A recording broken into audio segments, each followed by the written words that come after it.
So I don't understand how somebody could literally beat the crap out of me with a baseball bat just because I'm gay. It is the violent assault that shook up Hillcrest today. A man beaten with a baseball bat while simply walking down the street. He says he wanted to tell his story to 10 News after being jumped and beaten by a group of men yelling anti-gay slurs. The attack happened just after midnight this morning on 1st Avenue near Robinson. And that is where we find 10 News reporter Dan Haggerty with why these men get away with the crime. Well, he was walking home right here on this sidewalk when he heard a car pull up behind him. But he never expected in this neighborhood, in Hillcrest, what would happen next. Never been that scared in my entire life. Like I literally... Sorry, man. It's all right. I literally thought I was going to die.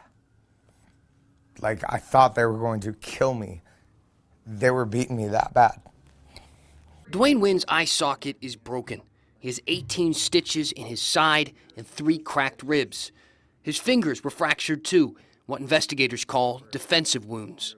Last thing I see is a baseball bat being swapped right across the face. Wynn says it was all the work of 3 men who drove up behind him while we walked home in Hillcrest, jumped out of their car, yelled anti-gay slurs, beat him with a bat, and kicked him with their boots. They just didn't stop, and they thought it was a game. They thought it was fun. He has more doctor's visits and police interviews. At the ER, they said he had a severe concussion.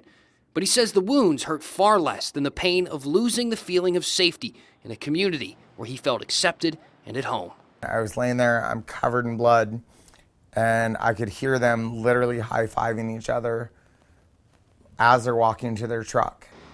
And maybe the most frustrating thing about it, he says because it happened so quickly, he couldn't get a detailed description of his attackers or the car they were driving, giving police very little to work with.